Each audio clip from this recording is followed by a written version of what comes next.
From Tally to Cali, It's time to wake up. Wake up! Warchant.com is your ultimate Seminole sports source. and this is Wake Up Warchant, presented by Vitamin energy. The vitamins. The energy. Now here's Warchant.com's Aslan Hajavandi. and Corey Clark.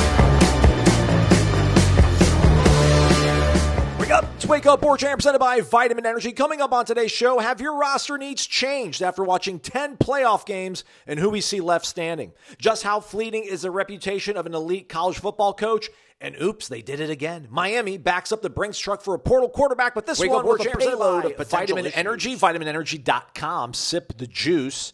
Head over to the website. Check out all the great options, different varieties, not just flavors, everybody, varieties. Improve your focus, improve your mood, improve the pump in the gym, immune response, increase hydration levels after a long weekend of tying one on so you can stay along to your fitness goals because, what do they say? Was it this past Friday or is this Friday quitting day, Corey? Apparently there's some sort of like the second Friday of the year is when everybody starts quitting their resolutions. Don't quit. Hang tight. Take Vitamin Energy. You haven't quit on your resolutions, have you, Corey? I didn't make any, so no. Okay. You can't quit if you don't have any goals, kids. That's right. Can't lose if you don't play the game, everybody. Exactly right. VitaminEnergy.com, clinically tested, clinically proven, patent-pending formula, 260 milligrams, all-natural caffeine, no sugar crash. It's good stuff, everybody. Just like WarChant.com, the ultimate Seminole sports source. Why don't you hop over there, check out all the content, recruiting, heavy this past weekend, going to get even heavier this weekend with a junior day. Where do you stand, Ryan? Obviously, I think, I'm late to the party per usual, Corey. I'm realizing that high school recruiting, elite high school recruiting is where you have to be at. And I know these junior days lay kind of the foundation for what your recruiting ends up being.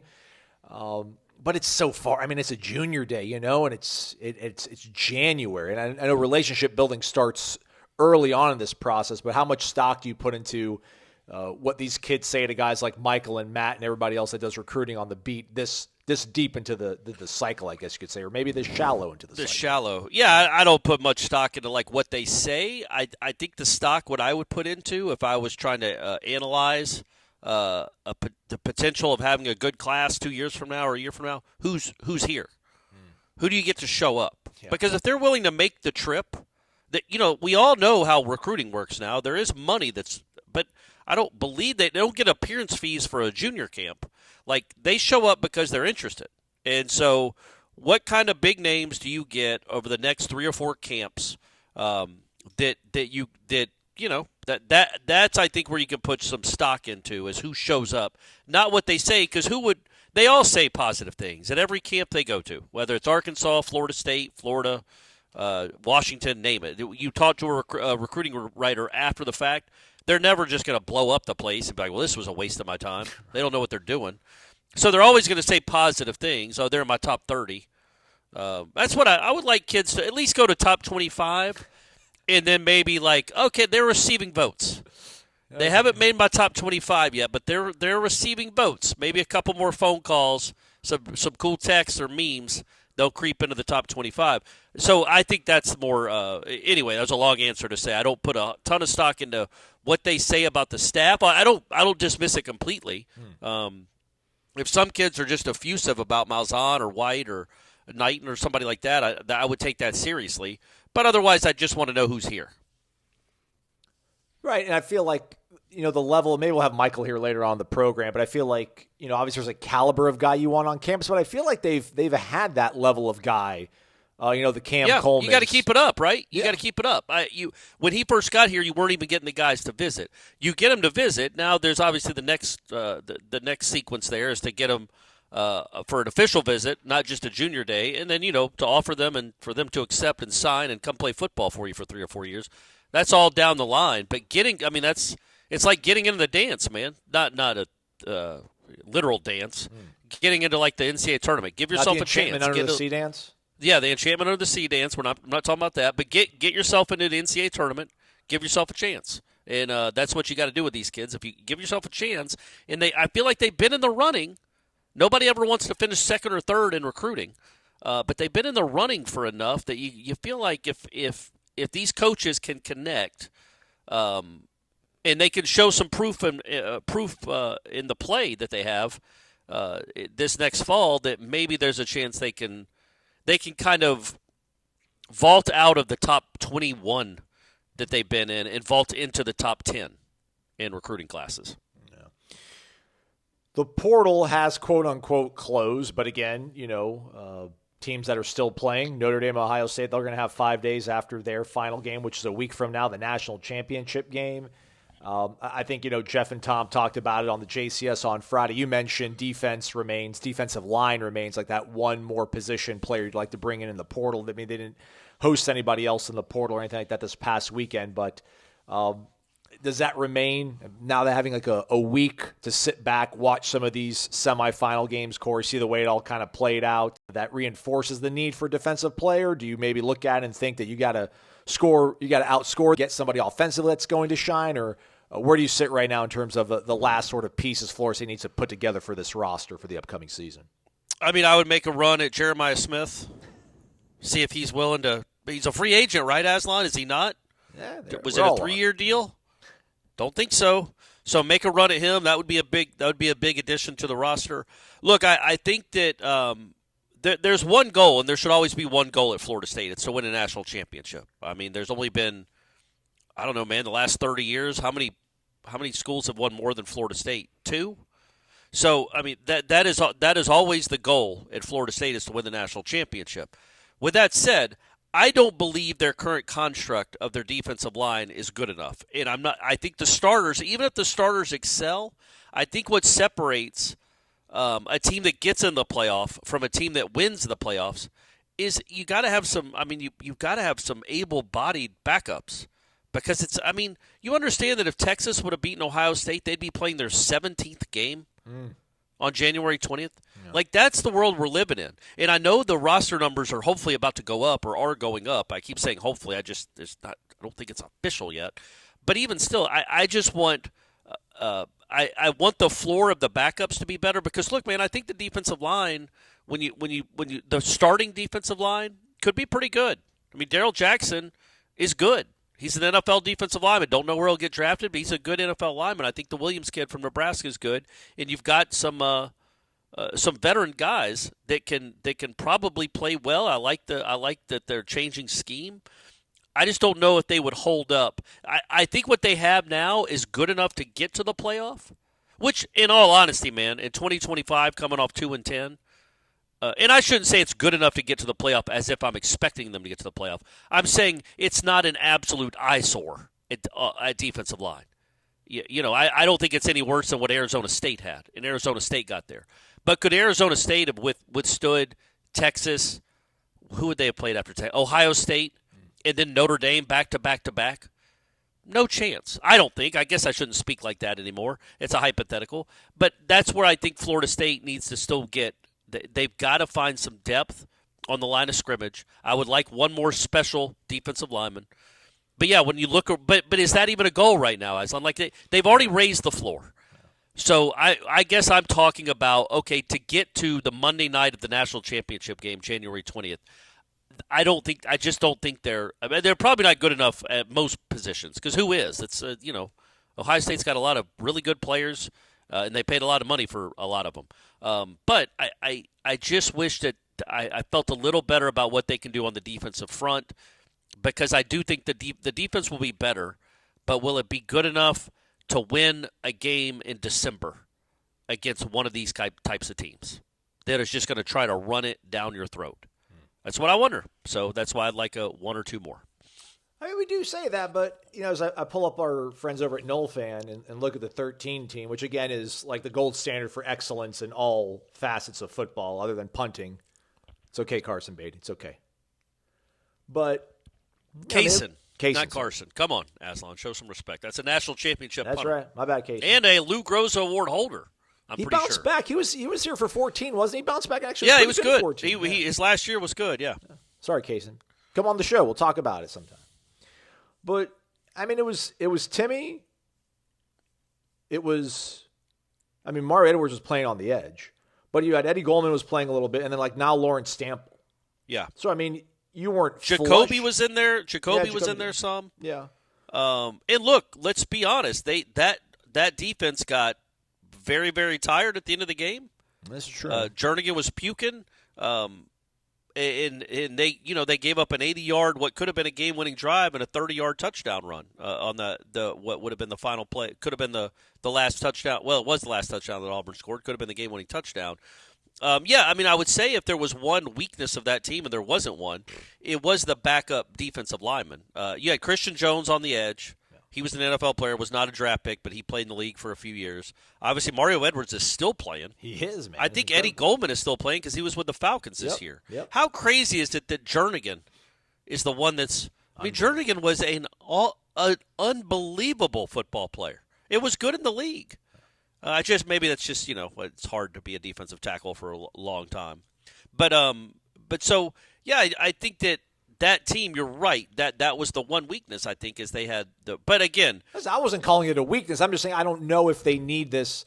I don't know. Are you more in? Well, but their front line isn't. Are you more hoping for a depth piece or like a special defensive line?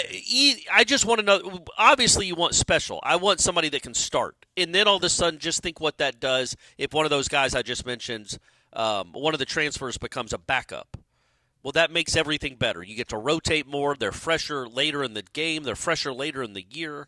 I think that's something that and they just didn't have that this past year, man. And it's looking back, it's kind of it's just amusing, I guess, or head shaking. I don't know that they made a point of saying we want to give the younger guys a lot of reps early because it's a long season. We want to be fresh in December.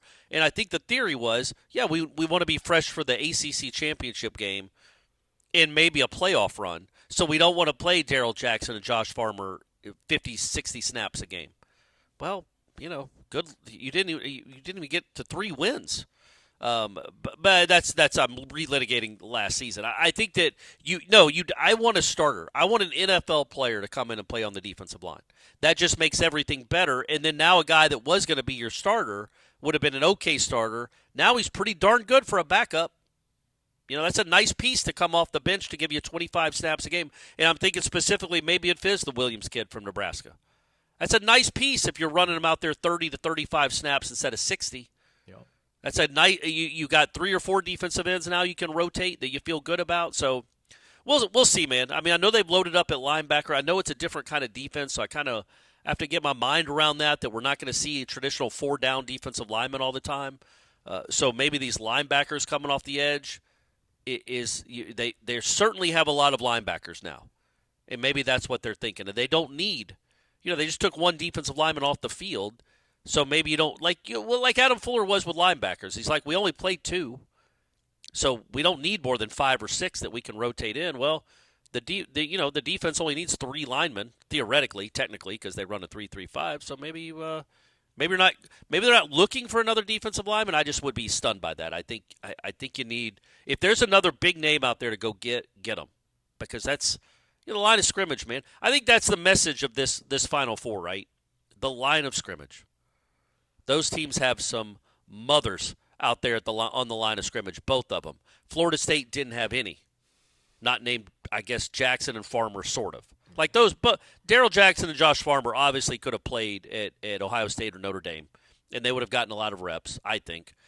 Anybody else from the offensive line or the defensive line, anybody else on the Florida State team would get any run at all at Notre Dame or Ohio State or Texas? No, I don't think so. No. Not on the line of scrimmage, right? No.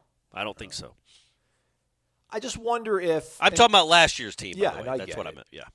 And listen, I'm not trying to hold this, I'm not trying to hold Miami up to any kind of paradigm that you want to emulate or whatever. But I just wonder, when we sit here and talk about how hard it is to reload on the lines of scrimmage, and they did on the offensive line here seemingly, and then we'll see how it works out on the defensive side of things. But I just wonder how good they can possibly feel about this offense. Like if they really like Castellanos and they really like Deuce and they really like what they have at the offensive line, they really like what Landon Thomas can be.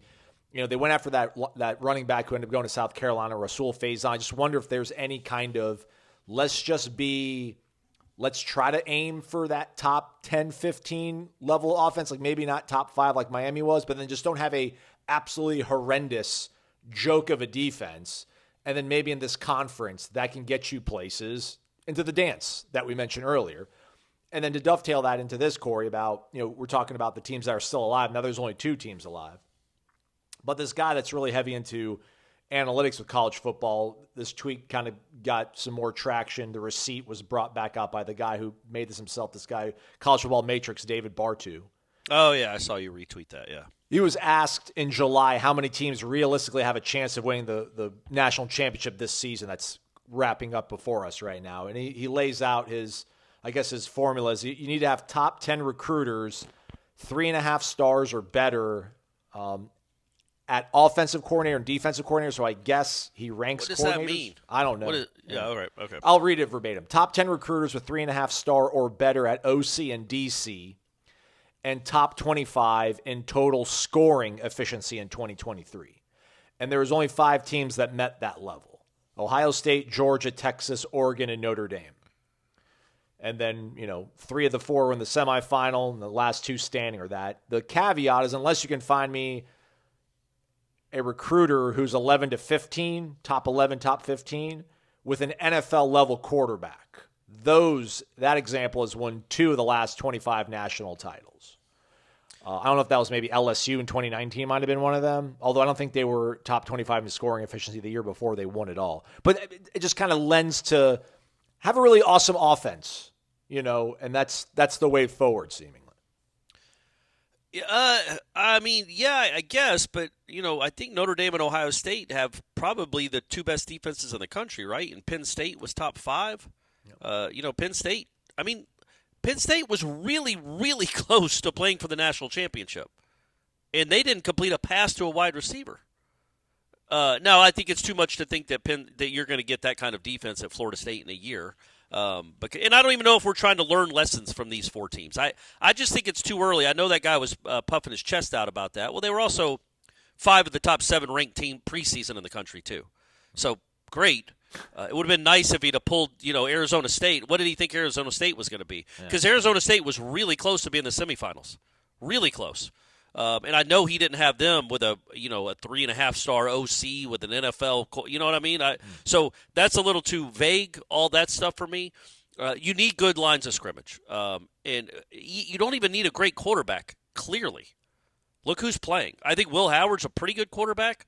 I think Riley Leonard, I think there's a chance that game might be his last. Value brand Tim Tebow, Riley Leonard. But I was going to say, I think that game on Monday night, the one in a week, might be the last organized football game he ever plays, unless he wants to go to Canada. He's not. That's not an NFL quarterback. Will Howard is on the fringes of being an NFL quarterback. They've got so much talent around him up front too. That's the thing. I get it. The wide receivers are fun at Ohio State, and that running back is great for Notre Dame, and those defenses are good. Those offensive lines and those defensive lines, they're no joke. They just aren't. They're losing dudes. Half of them are injured. So that's the thing I wanted to say is I think Notre Dame in the last game of the regular season, maybe it was Indiana. Maybe it was an Indiana game. They lost the defensive lineman that's probably their best defensive player for the rest of the year. I can't remember his name. I didn't pay that much. I didn't do a really in-depth maybe. I didn't do a real in-depth scouting report for Notre Dame when Florida State was getting ready to play him for some weird reason. I wasn't that invested in that game. I didn't think it would be all that close. But they lost their best defensive lineman, maybe their best defensive player, for the rest of the playoffs. Yeah. And I feel like that defense has still played pretty well. Imagine if Florida State right now, as it's currently constructed, went into the playoffs and lost Darrell Jackson. Well, I feel like that would be a wrap. But that's because there are so many unknowns with this defensive line right now. Number one, we don't know how they're going to adapt to a 3-3-5. There might be a guy that's just about to burst at the seams and is about to take off. They also are supposed to get better, right? We all get that. They should be better. The KJ Sampsons, the Daniel Lyonses, they should be better in August than they were in December. That's how it's all supposed to work. So maybe they can find another 2 or 3 guys or one guy that can really, really play, and that would help. But I just think it's almost going to become a battle of attrition here at the end. Yeah. That's just what it is. It's kind of the same way in the NFL, but it really is, I think, in college football because these guys are younger. They're not used to playing this many games. Again, both these teams are going to be playing their 16th game. Texas was really close to playing a 17th game, which I saw that. I'm like, wait, what was their record? They were 13-2 going into that game. I'm like, that can't be right. They They're played in conference 13, championship so they game. finished their season 13-3. That's crazy that we live in a world like that. I grew up, kids, when you played 11 games, and now they played 16. So, yeah, I just think depth is going to be a huge part of it. But I almost think that's not even worth talking about right now in January, although we've talked about it now for 20 minutes, because I'm not shooting for a national championship. They're not going to get to the Final Four this next year, folks. That's a spoiler alert from your boy. You're not. If they do, I'm sorry. But tell me I was an idiot. Nobody's expecting them to be in the Final Four. They maybe, if things break right, can make a run at getting a chance to get in the playoff or getting to Charlotte for the ACC championship game. I think there are pieces there that give you some hope that have already been here. Again, I would like one more defensive lineman or two, but to go back to your original question, I do, man, they're not going to be a top 10 offense. You don't go from the worst offense in Florida State history, modern history, to a top 10 offense in a year. But they could be top 5 in the conference, right? Like, I mean, look, Deuce Robinson and Squirrel White and Thomas Castellanos, this is a whole different deal here. And I don't know why I shouldn't limit it. Maybe they can be top 10.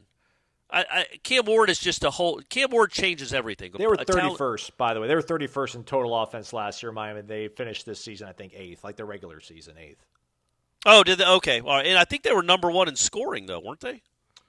I had it run up to, I think, like the end of November. So I didn't count the bowl games because actually it shows here through games January 20th. They dropped to 11th. It's crazy because the bowl season was so convoluted. But yeah, they finished this statistically officially after all the bowl games. They're currently the 11th scoring offense. But they were like top 5. They were top 1. They were the number 1 scoring offense at one point.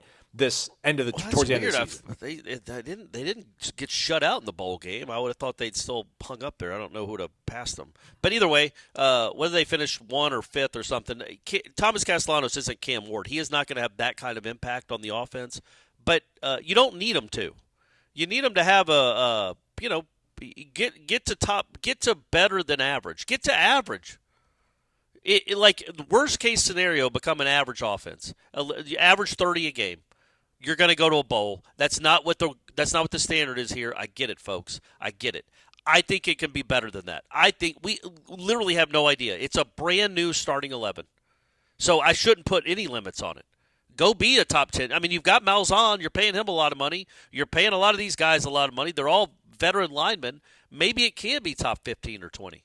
I shouldn't put any limits on it. It's just hard to expect something like that after such a bad season. But it's almost like we're talking about a different team. Like there's nothing we can say about last year's team that really has any consequence at all on this year's team.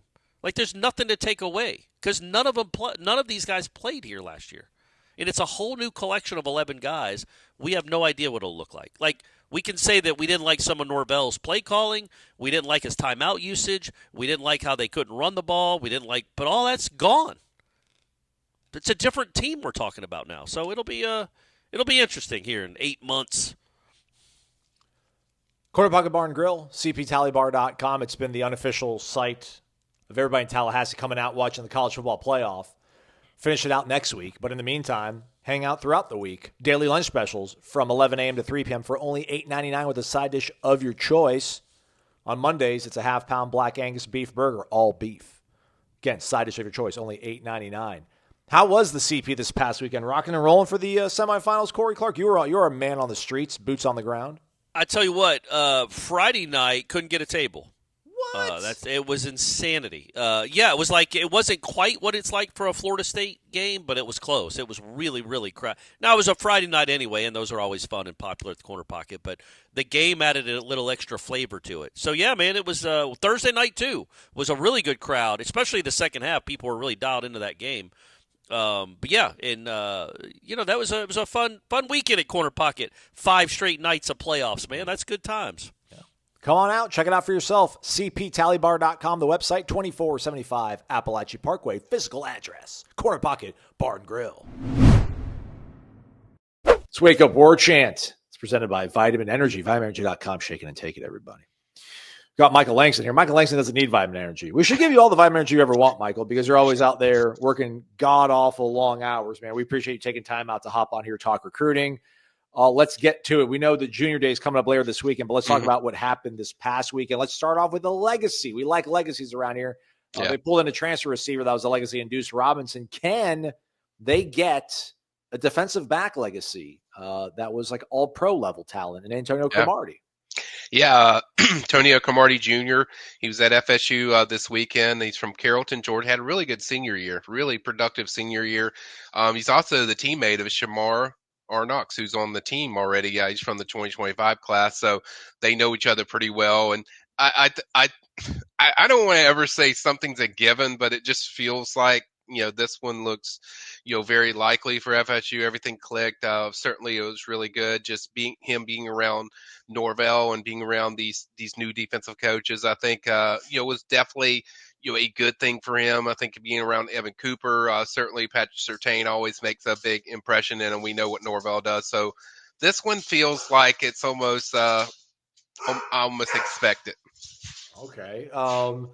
Defensive back for sure. A cornerback. Is that what we're thinking when we look at Cromartie Jr.? Yeah, he said that staff told him that we feel like we can play you at any DB position on the field, but I think it's probably going to be a boundary corner or maybe a nickel corner or something like that. But definitely, I think it'll be corner. I just feel like that's where his natural, skills really stand out.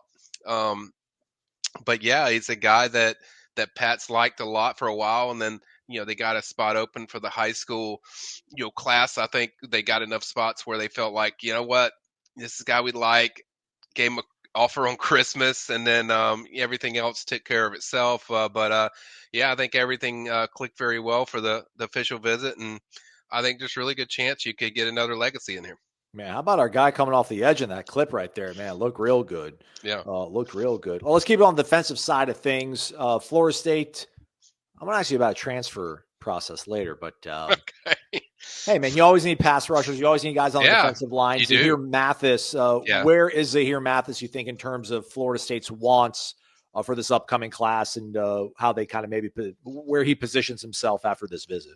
Yeah, they highly covet him. They have since the early signing period, even back then, where really started seeing some juice of this recruitment, going all the way back to November and December.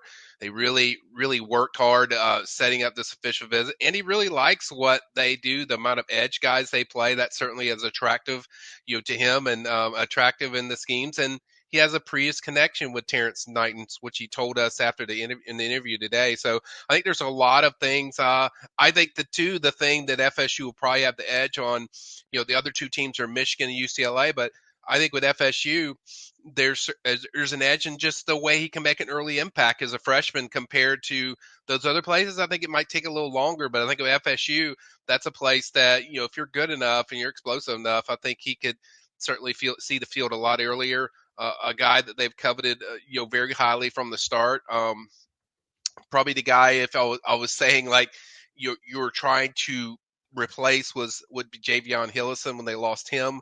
I think this is a guy that they felt like he can add a lot to your defensive end room. They already made a really good surge at the end of the December recruiting high school, where they got a few 4-star defensive ends into the class. So I think if you can finish this off with him, I think they would look at that as almost not perfect, but a really strong finish to that edge position, especially when you add that on with what they've done in the portal and getting 4 guys there, and then maybe another additional edge guy from the portal in that spring window. I think they've really addressed that position, and they probably feel good going into the spring of what they have. Yeah, consensus 4-star, number 3 prospect in the state of Pennsylvania, 6'5.5". He's listed as 230. Who was he committed to? Wasn't he committed to somebody for a while before he decommitted? And then he was committed to Ohio State for a while, and then he opened things back up, I want to say, on November or December, and that's when FSU was really active with him. And I think the message resonates with him of just what they do with edge guys, and I think he likes that. And then 2, the chance to play early is certainly attractive. And then I think, being around Tony White and being around Terrence Knighton again, I think that certainly only bolstered their chance. I think they set the tone. That's the way I'll word it. With the other visits with Michigan and UCLA, is the FSU really set the tone, particularly the specifics they used on the visit of just explaining the different details of not just his position, but him itself of how he would be impacted in this defensive line. So I think overall they set the tone very well, and that's kind of the message I've gotten from that visit. I think he went to the same high school as our guy Nasir Upshur, if I'm not mistaken. He so did. Look at that. Yeah. Philly, baby, stand up. All right, this guy, this is fantastic. Sandman Thompson. Yes. Like, is that really? I think maybe his government name is Chavez Thompson. His first name is Chavez, but everyone calls him Sandman. He even introduces himself as Sandman, which is pretty cool.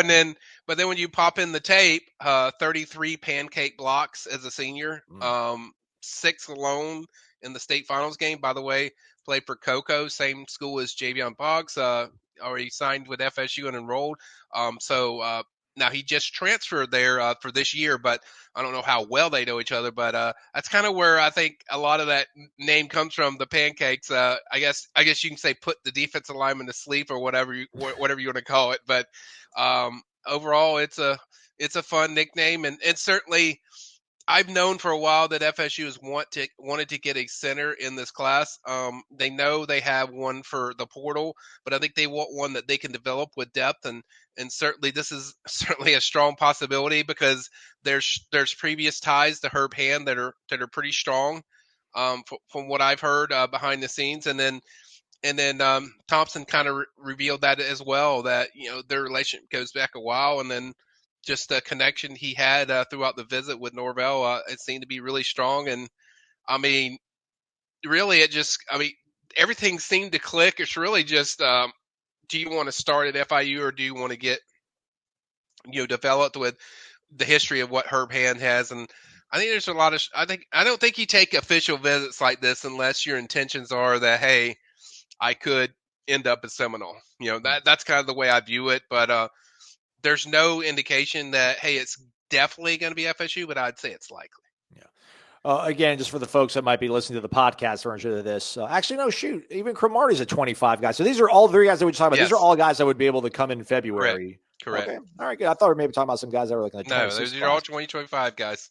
All right, we'll be talking about that this coming weekend. But before we get to the junior weekend coming up here, Michael, what's going to happen, if anything at all, do you think, in the transfer portal between now and I guess like the end of the month? I know there's that second window that opens up in the spring, but as maybe some of these grad transfers look around and decide they don't want to be at their current schools, maybe somebody from Notre Dame or Ohio State ends up in there. I mean, I don't know so much if there's a position you think the Florida State is still interested in and maybe possibly getting done the next few weeks, or do you think, the next week or two, that's like a long shot, anybody kind of getting at it at that point?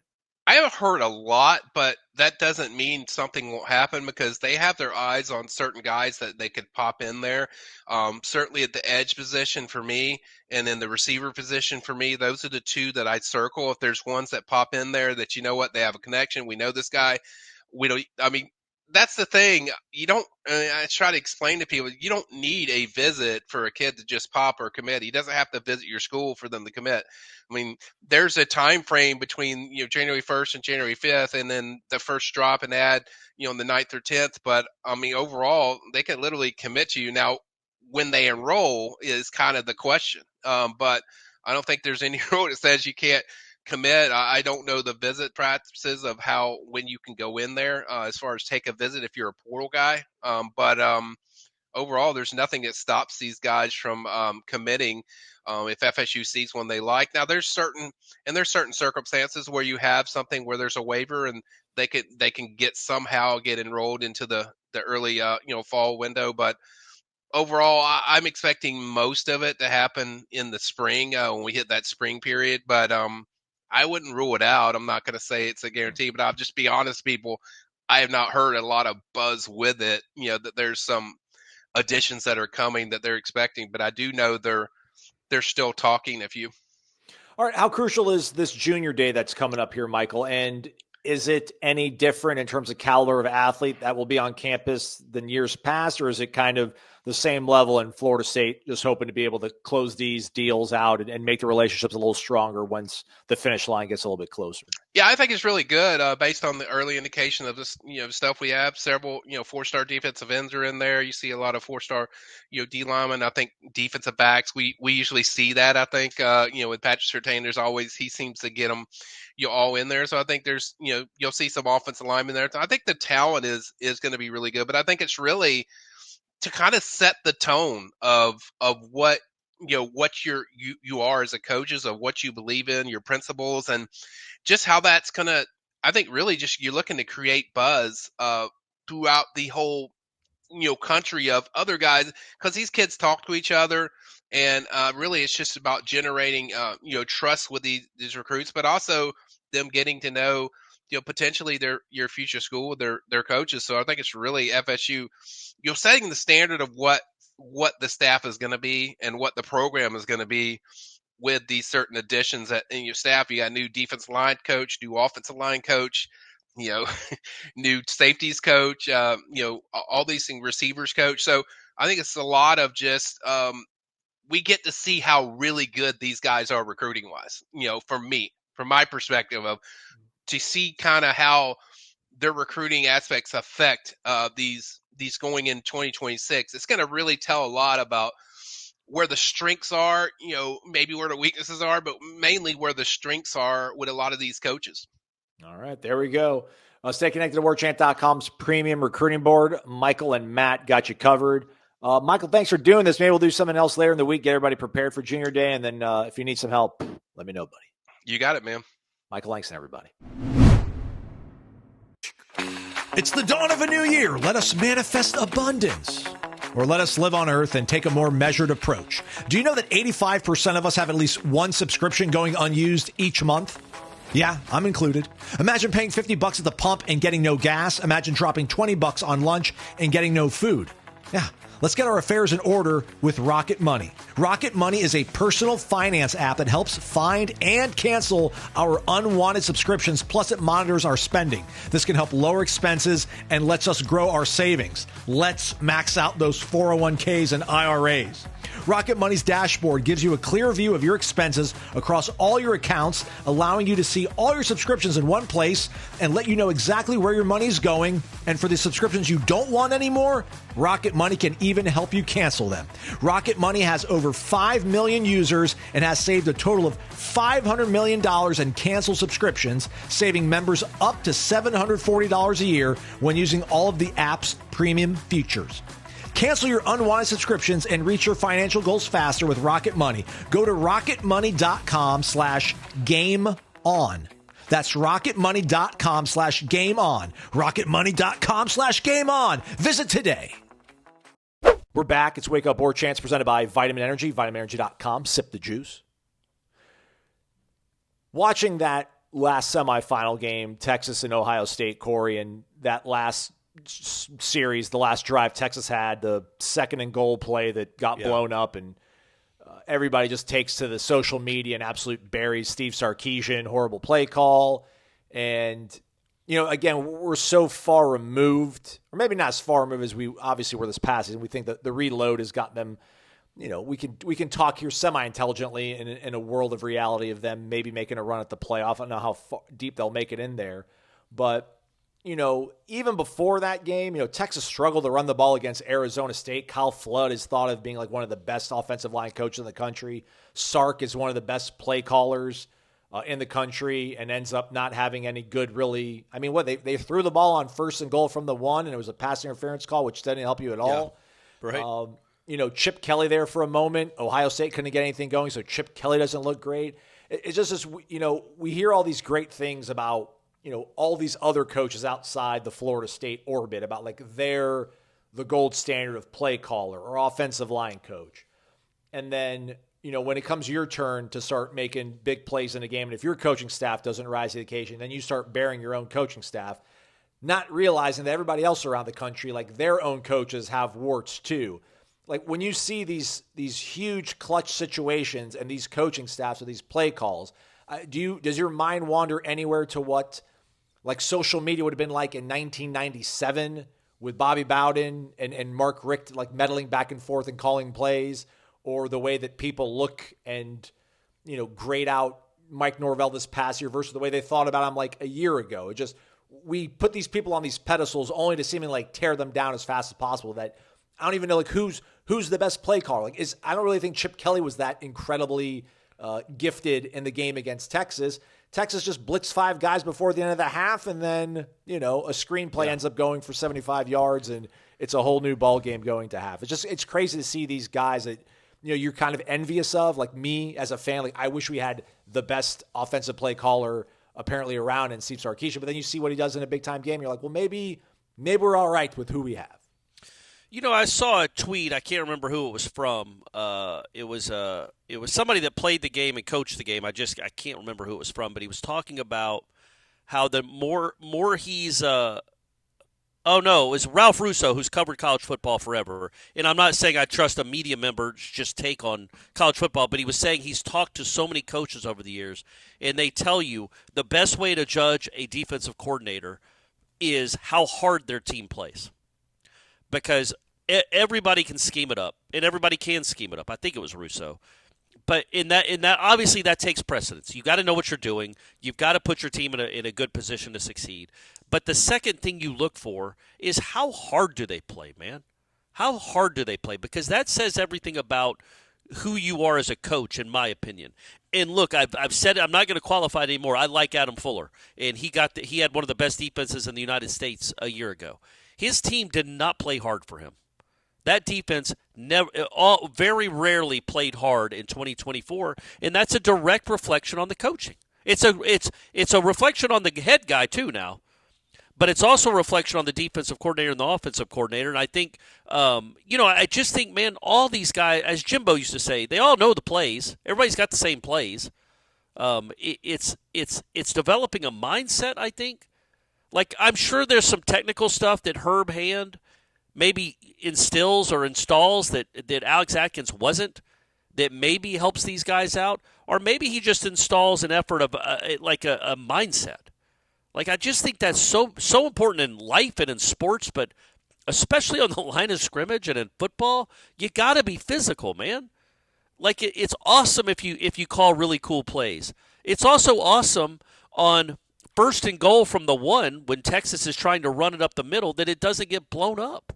Because then your coach, who is a very good coach and also dialed up a couple really nice touchdown passes to running backs, even though his quarterback can't throw it 30 yards in the air, he still was 1 yard away from tying the game in the fourth quarter against Ohio State. I thought Sarkisian was fine.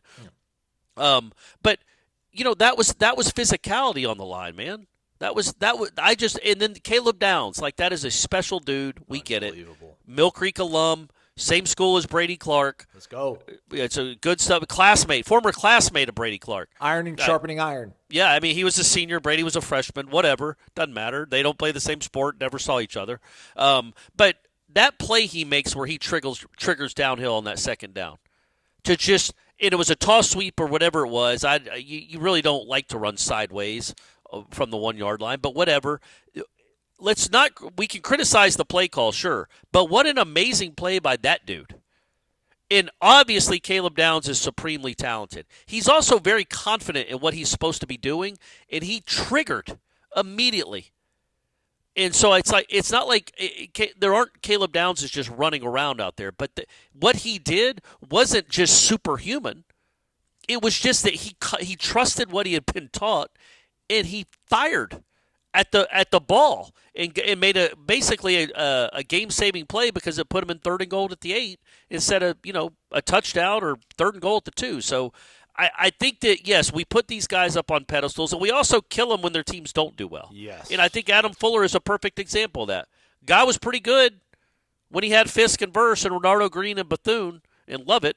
Jarian Jones. I think Jarian Jones was like first team all rookie. Yeah, he was Jones, Fisk, and Verse were all for PFF, whereas they're all rookie defensive team. He was good with those guys, and when he lost those guys, he wasn't. But what a stunner. Same with Norvell's offense. You lose Jordan Travis, all of a sudden you can't do anything. It shouldn't look like that ever, Mike. That's not an excuse. 133rd in the country, last in the touchdowns. I don't care. Jordan Travis could have never been born. That can never happen again. That's ridiculous. But yeah, so we knock him off the pedestal too early, and we put him up on a pedestal. But at the end of the day, I think Malzahn and White are a step up coordinator wise for reasons we've gone over and over again. I also want Hand and Knighton and White to get these guys to play hard, man. Just to play with energy and play physically and violently. It was just completely gone a season ago. And I'm not talking about it was gone in October when they knew they weren't any good. It was gone against Boston College, man. There was nothing there. Offensive line wouldn't push people out of the way, couldn't push people out of the way. The defense didn't do anything. If Trayshawn Ward doesn't drop a wide open pass, they'd have given up at least 7 or 8 more points in that game. I don't know, man. Find some physicality. I think that's how a really good way to judge coordinators. I will say this real quick. This has been a long rant on my part. It got overlooked because Notre Dame won anyway, and I do think he's a great coach. And, buddy, you best believe Marcus Freeman's players play hard. Holy cow. Those guys just really, really fly around. But they're driving down for the game-winning field goal, Aslan, and it's just a Corey Clark pet peeve. I've been sitting on it for 4 days. They're driving for the game-winning field goal. Riley Leonard scrambles for a first down like we knew he would. It's a first down at, like, I think the 16-yard line with 16 seconds left. Penn State's got 2 timeouts. Notre Dame rushes to the line of scrimmage and spikes the ball. Do you remember this? I do. He spikes the ball. Then they run 2 plays to center it for their kicker, and Penn State gets to bang 2 timeouts. And so instead of Notre Dame, and it's the most inexplicable spike I've ever. Notre Dame had timeouts. It's the most inexplicable spike that's ever happened in a college football game. You run the play clock down to 2 and then call a timeout, or you center the ball and then call a timeout. But all they did was leave Penn State some time to run 2 plays. Which is that kid's kick should have been the last play of the game, and instead they had to kick it off and then survive 2 other plays. So it didn't matter. Marcus Freeman's a very good head coach. Apparently the Bears might interview him. Yeah. And but Matt Campbell from Iowa State. But like I always complain about what we see Norvell do. Right. Even the guys that are playing for the national championship do idiotic things all the time, from time to time. It's just what happens. Well, that, and then also, listen, I'm not a James Franklin apologist at all. I know when, this job at Florida State became available in 2020, that was a name that, you talked about being one that would be a really good grab for Florida State. I was like, I just don't know about James Franklin, man. He can't win the big one kind of a thing. And then he got buried all weekend long, where he's like 1-15 now against teams that are in the top 5, which I don't know, man. Try to find me somebody who's 5 games above 500 against teams that are in the top 5. But Drew Aller throwing that interception, is crazy. That bad? I mean, you're supposed to know your personnel, I guess. But who did not tell him? Drew Aller's played organized football his whole life. He knows he can't do that. What could you possibly tell your player as a coach to further emphasize that, other than the fact of not playing to try to win the football game? And I get it. He had not shown you any. Did he even complete one pass to a wide receiver that whole game? I don't think so. I guess to think that in that moment he finally could is foolhardy. But also, I don't know, maybe you don't want to go to overtime against Notre Dame and see how it works out. But nobody takes, with 50 seconds left and 2 timeouts at like your own 30 or whatever it is, you're not going to be like, let's play for overtime. Yeah. That's asinine. Yeah. Then what do you coach for the last 5 months for? Yeah. Like, this is what you coach your guy to do, and he's a veteran quarterback. He just made a horrible throw. But, yeah, man, I'm with you on Franklin. I said this at the time. Man, he's I guess I won't say elite, because he hasn't won a national championship. Guess what? There's 2 active coaches that have won a national championship. He is as elite as you can be without, I guess, being called elite. Penn State is always top 10. Always. He recruits at an unbelievable level. Their defense is always good. They're always physical. They can't get any receivers.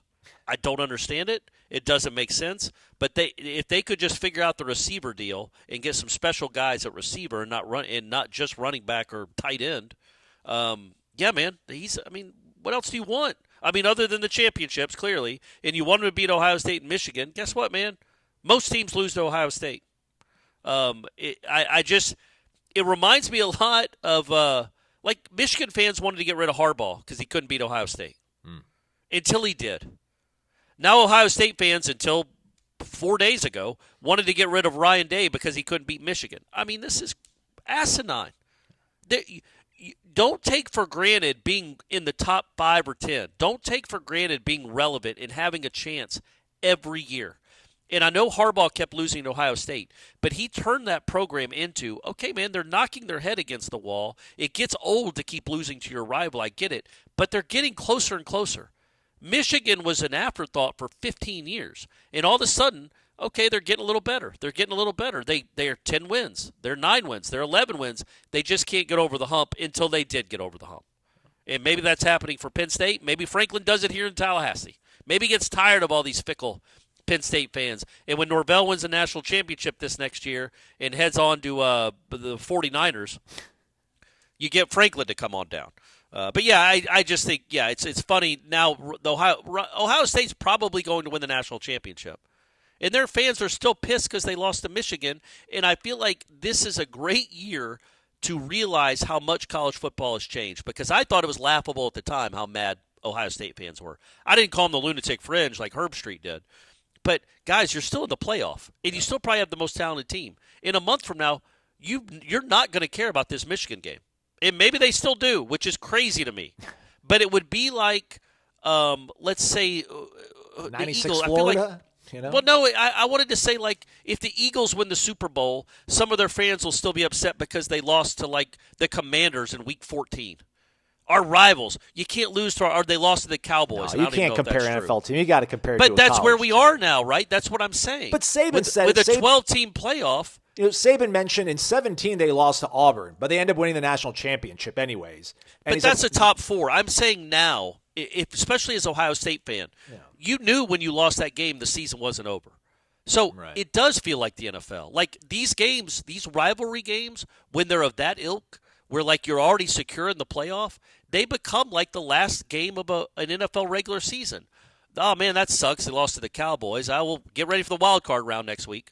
Like, and then if you win 3 games, nobody cares about that last loss of the regular season. I think it'll always be a little more important because it's college football and the rivalries run deep, but it will lessen. It will lessen over time. It just will, because that's what happens with 12 and 16-team playoffs.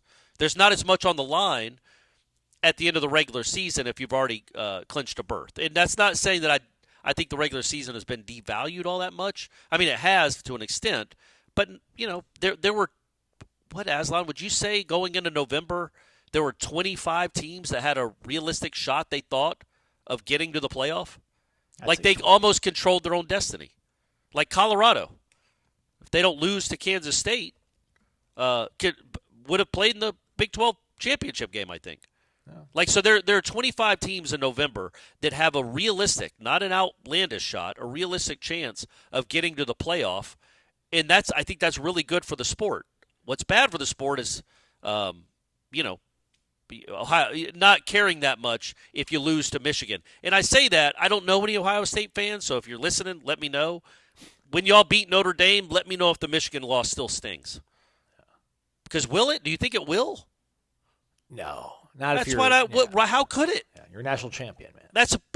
That's the exhibit A of like how the rivalries will be lessened. I could be wrong though. Like Michigan fans might boast their chest that like, oh, even when y'all won a national title, you couldn't beat us, and it was it was Michigan's worst team in half a decade. So yeah, I don't know if I'm less worried about.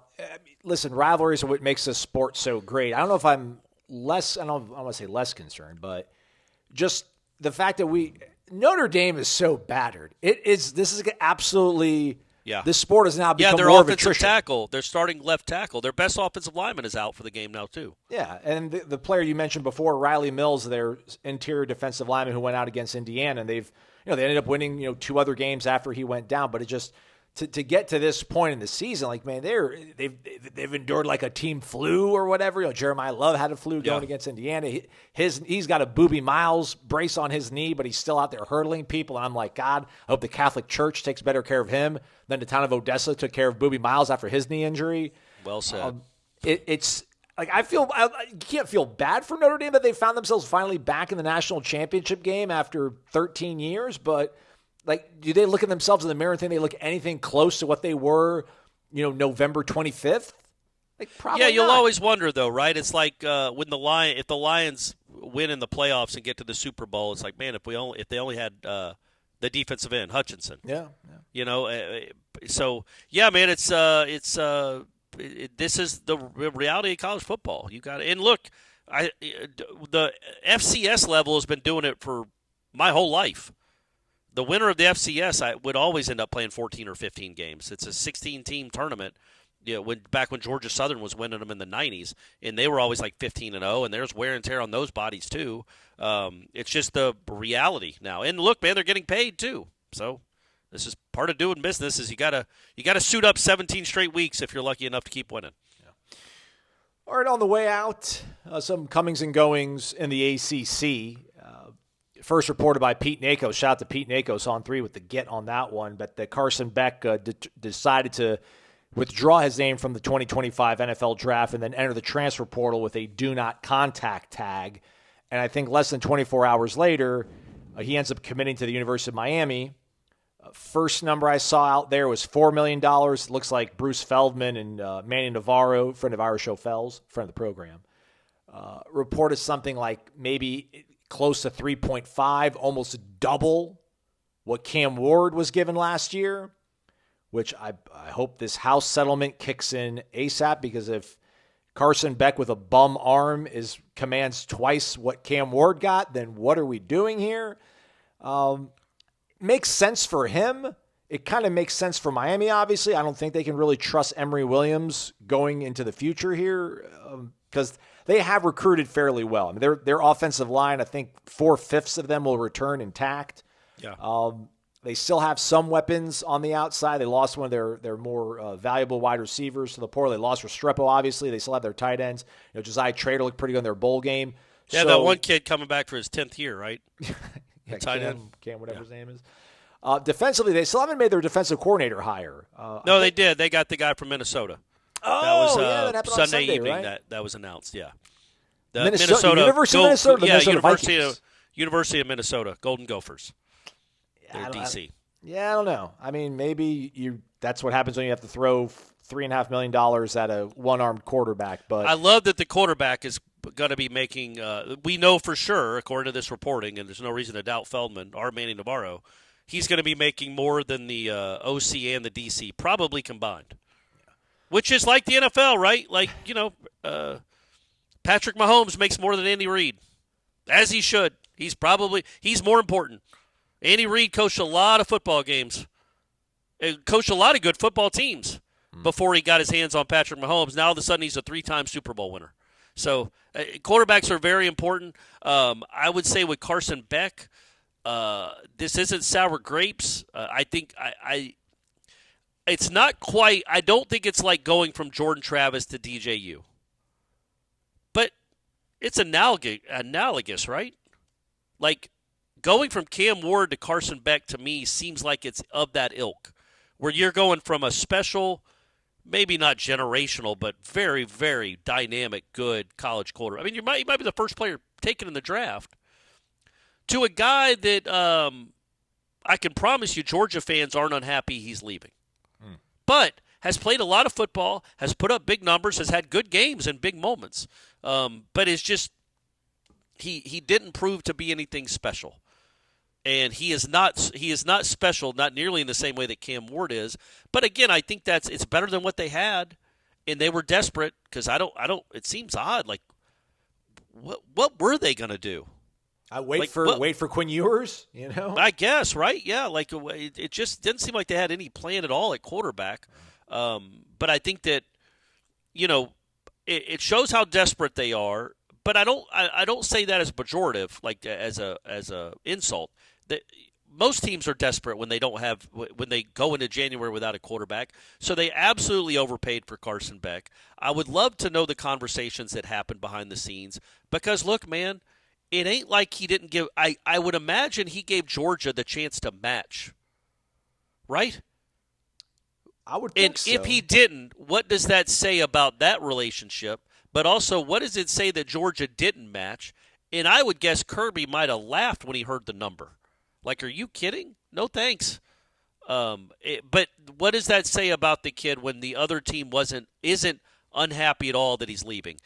And understood, as I say those words coming out of my mouth, if there are any Boston College fans listening to this, they could probably be pointing at their iPhone right now, or however you listen to it, folks, the radio in your car, because I don't think Boston College fans are upset that their quarterback left. So I think but Georgia fans absolutely are not upset that Carson Beck left. They understand that you can't pay him that kind of money for that kind of production, but Miami is kind of forced to because they didn't have anything coming up from their own roster, and I guess he's the best available. And look, when he's healthy, he's shown he can be a good quarterback. He was just straight average this season. Would you rather have Carson Beck or Luke Kromenhoek? If you're who, Miami or Florida State? Miami. Beck's much more proven, man. The only reason I wouldn't compare him to DJ is that Kromenhoek would have cost 80% less. It's about resources, I guess. Yeah. But Kromenhoek for $200K or Carson Beck for $3.5. Yeah, I don't know, man. I feel like that's a tougher question. But just on experience and production and the way they eye test, I would definitely take Carson Beck over Kromenhoek. And he's not even healthy. I mean, that's an issue too. Yeah. Brock Purdy had a UCL injury and then came back and looked fairly okay, but that. He was never, throwing with great velocity, never was really part of his game. And he had Kyle Shanahan, who, doesn't matter who you are, seemingly will have a really good offense with his quarterback. I don't know if Shannon Dawson, I don't think Shannon Dawson has the chops of Kyle Shanahan. The only thing I would push back on is I don't think DJ was ever projected to be like a first-round pick other than maybe when he was like a freshman at 11. I know what you're saying. I would say, man, I just don't believe those. I know what you're saying because, yes, I know Carson Beck going into the season or even at the end of the Orange Bowl last year was thought to be like a potential top 10 pick overall. Yeah. But we're not talking to the people that make those decisions. That's a guy at ESPN's opinion. I don't know that. But again, maybe he did look a lot better when he was thrown to Brock Bowers and Ladd McConkey. That's the thing. But yeah. I don't think Miami has that for him. Like Georgia clearly took a step back at the skill position. And you talk about Georgia fans are fine to see Carson Beck leave. I think if Mike Bobo left, they would be even happier than losing Carson Beck. But that's true. Miami, I don't think is going to give him anything close to Ladd McConkey and Brock Bowers and what he had the year before. Now, he might have a better offensive line in Miami, and he might not be going up against nearly as salty of defensive fronts as he would at Georgia. So maybe he'll feel more comfortable with a better offensive line and a run game first. Because, even ATN never really hit his stride. Georgia just wasn't what they've been the last few years this past season. How much of it is that Beck? How much of that maybe the guys around him? We'll kind of see. But at the end of the day, Miami painted themselves in this corner where they had to throw this amount of money at this quote-unquote like damaged goods. We'll see if he can get himself back properly at all. But as a Florida State person, I wouldn't fear it. The potential is like he comes back healthy. He's got a really good offensive line. He's confident. He's got a good running game, and he just throws off play action. Much the same way that Florida State fans thought that maybe DJ was going to be utilized. Yeah. But I don't think he's going to have the weaponry that allows that to be nearly as successful as they were with Cam Ward this past year. So I really wouldn't lose much sleep. And I just think Cam Ward is such a different dynamic player because of his legs. And not just his legs. He's not like he ran for 800 yards this year. Just extending plays. Extending plays, making plays downfield that took 8 seconds to develop. That's just not – it's going to be a whole different offense. That's just not Carson Beck at all. But, yeah, man, I think he's an NFL caliber quarterback. I just keep coming back to the fact that Georgia was okay with him leaving. Right. Like it ain't like he's leaving Kent State or Cal or UMass. He's leaving, one of the top 2 or 3 programs in the United States. And he was the starting quarterback there for 2 years, and then like, yeah, man, all right, have fun in South Florida.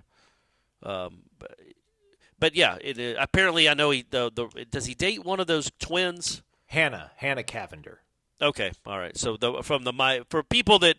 And you're lucky if you don't know this, but there were 2 like famous Instagram twins. Yeah, they're influencers. And twins. You remember that commercial? Yeah, I forgot. I'm gonna go look that one up. That was like a Scary Movie did a parody of it. And twins. Yeah. That was back, folks. If you don't know, and you're probably younger, that was back when beer commercials were just straight like 80 IQ. frothing at the mouth men. We're going to appeal to them. We're going to have like Pamela in a bikini, or Gina Lee. Maybe it's Gina Lee Nolan. And just it's all going to be trucks, lifted trucks, and guys throwing football, grills, and then just twins in bikinis. But anyway, a simpler time, some say. It was, Not me, but some say. And then beer commercials flip to men are the biggest idiots in the world, and let's just make fun of them. And hey, it's not this kind of podcast. It's social commentary. Right. But so there are two twins that were on the Miami basketball team, women's basketball team, and they were Instagram models because they're attractive, and I guess Carson Beck dates one of them, and I don't know how we would know which one he's on a date with at the time. I'm sure there's distinguishing features, but either way, that was why people thought he might be going to Miami as soon as his name was put out there, and lo and behold, I don't know that he went there because his girlfriend's there or the $3.5 million. I would guess the latter and not the former so much. Oh, hey, speaking of basketball, not a great outing for the guys No. at Little John the other night against Clemson. I thought Ira had a good tweet that summed it up, where just they didn't play the greatest of teams the last few games, so there might have been a little bit of overconfidence and settling for shots against Clemson, but nothing really went right for Florida State on Saturday against Clemson, so they drop a game here in conference play. Any sort of takeaways after watching it, Corey? Yeah, I mean, look, when they play a competent offense, this happens to them. Miami is not one. I can't remember who they played at home. Syracuse is not one. Clemson is one. They got Chase Hunter's one of the best players in the league. So three things real quick. Their defense is still what it is. They're just going to give up a lot of open threes. It's just what they're going to do. I think through 5 games in the conference, opponents are shooting over 40% on from three-point range against them. That's just what Leonard's defense are going to do. You just hope they miss. Clemson missed some in the second half, but not enough. They made 13 threes. Florida State made 4. Well, you can do some quick math. That is a 27-point difference in scoring from the three-point line. So that's a good way to get beat by 20. Jameer Watkins was a no-show. Kind of has not played well at all the last 3 games. He's the best player on the team. Ewan had a good game. I like watching that kid play, but on offense anyway. But Watkins did not play well. He hit a couple threes early and then just didn't do anything until the game was well out of reach. That you can't do that on the road with inexperienced guys. He's got to take over. He's got to be a guy that goes on the road and scores 25. And he just he just didn't look involved or invested at all. And that was disappointing to see because that was kind of a big game. If they win that, it's a big win against a good team, and they just didn't give themselves a chance. And one last thing that my biggest problem with the game, Aslan, because you're going to lose, and you're going to lose badly sometimes when you play decent teams. It happens. The games get away from you. Clemson made some outrageous shots in the second half where they were well contested. It didn't matter. Got some funky rolls. Florida State missed some easy shots, whatever. Late in the game, I brought this up to Ira in a text. Florida State's down 22 with 50 seconds left. Clemson has their walk-ons in. Taylor Bowen is pressing one of their walk-ons. He gets a steal at the Clemson free throw line. So he gets a steal in the backcourt. So he's, 15 feet away from the basket. He throws a self-pass off the backboard to himself and dunks it. Down 22 points with a minute left after stealing it against a walk-on. I like Taylor Bowen a lot. I really do. We've talked to him a few times. Really bright kid. I think he plays hard. He's probably one of the hardest players on the team. I hated that moment with every fiber of my being. Having watched this for almost 50 years now, just sports in general, having played it myself, having a son that plays sports, certainly not anywhere close to the level that Taylor Bowen is. But you see this with kids that celebrate when they hit a home run when their team's down 14-1. Like sit there and stare at it. It's like, come on, man. You're facing number 1, the 7th best pitcher on the team. You didn't do anything your first 3 at-bats. Taylor Bowen had 2 points the entire game. And with a minute left, he gets a steal off a kid that does not belong on the court with him and decides to throw it off the backboard and dunk it down by 22. I will give him the benefit of the doubt in this instance. As soon as he threw it off the backboard to himself, I feel like he kind of toned it down because he realized in the moment maybe, oh, this is a horrible look. This is really dumb. And he kind of caught it and just like laid it in softly over the rim instead of like a tomahawk. But man, that really bothered me because that's not what Leonard Hamilton teams should be about. You don't show off when you're down by 22 points in the final minute after stealing the ball against a walk-on. I'm absolutely sure that was discussed. Leonard he does not show up his players in public. There was only 30 seconds left, so I don't even think he was pulled from the game. I imagine on the flight home, maybe in the locker room, maybe on the walk back to the locker room, that was addressed very clearly and in no uncertain terms, because that's just an absolute horrible look. And I can't imagine what Florida State fans would think one of those times where they're beating, I don't know, Miami, because they beat them every year. And then Matthew Cleveland does a tomahawk dunk down 21 with 30 seconds left. I did not like that at all. It's not a big deal. I hope it's not a big deal. I don't think it's a big deal. I don't like the fact that he would even think that's a good idea, though. Like it would even occur to him that was a good idea. I don't like that necessarily, but I'm also an old man that's probably just making too much out of something. Overall, just didn't play well. Didn't play well enough to win. Lost to a better team, and they need to shoot the ball better and stop giving up wide open threes. Not a great outing for the ladies either, having to head all over to the West Coast to take on Cal on Sunday. They came up short in that one. I did see this tweet from over the weekend, though, Corey. At least they lost to Cal, too? Yeah, Cal's good. They're like 24th. They're 15-2, 16-2. Oh, okay. All right. Because they lost to Stanford on Friday. Or Thursday. They lost to Stanford on Thursday. The West Coast swing, man. It'll get you. Yeah, it's tough, man. Not used to doing that in the ACC. Yeah. I saw this tweet over the weekend. I can't confirm, but it comes from a verified account. They're giving you nothing but honest information on Twitter these days, kids. But apparently, Tania Latson surpassed Caitlin Clark, fastest Power 4 junior in women's college basketball history to record 400 points. Yeah, it's a very bizarre stat, because it's not like who scored the most points as a junior. Yeah. It's who got to 400 first. Yeah. But it is a very telling stat. She's incredible. Yeah. She's just a natural scorer. Obviously didn't have the best games this weekend, but she's very, very good. She's not, there's more to points. There's more to basketball than points. She's not, obviously the facilitator that Caitlin Clark is, because she led the country in assists too. But yeah, pound for pound, she's as good a scorer as anybody in the country. She's great. I hope she makes all the first-team All-Americans she can make. She needs her team to start doing better. And they haven't done poorly. They're still on the right side of the bubble for whatever that means in January. But they got to play better on the road. They got to get some wins.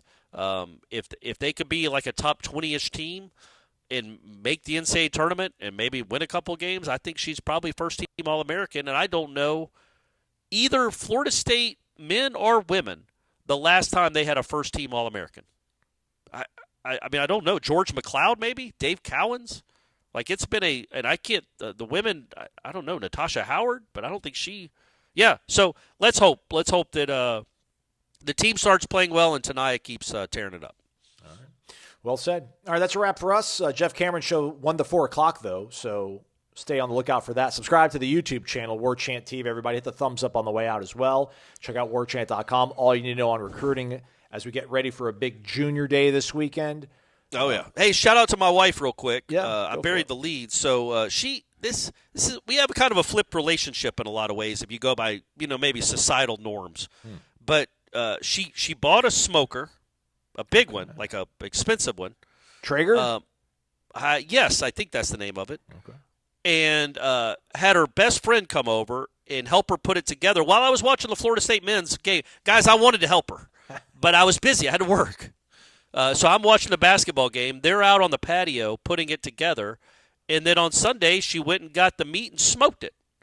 So nice. It's fun. It's fun living with Stephanie sometimes. I didn't know I'd ever be a person that had a smoker in my backyard.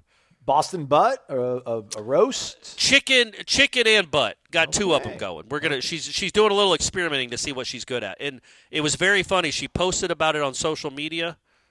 Whole lot of mansplaining came down the pipe about what the best way to smoke stuff is. I'm sure. I'm like, but you're taking it the wrong way. It might they really are trying to help you out. I said people think mansplaining they take it all wrong. It's just us trying to be helpful. It comes from a good place. Am I right, Aslan? For me, yeah. Speaking for myself, okay. yeah. Yeah, I think sometimes mansplaining gets a bad rap. Wait, well, let me and with know. that, we're done. Well, let me know when she tries to do a brisket, and I will come by and I will offer up my palate to judge. I'd love to taste the brisket, so let me know when that goes all right. down. I'll let her know that you're all about tasting the brisket. There we go. He's Corey. I'm Aslan. And for Michael Langston. Thanks for listening to Wake Up Warchant, presented by Vitamin Energy, vitaminenergy.com. Shake it. Take it.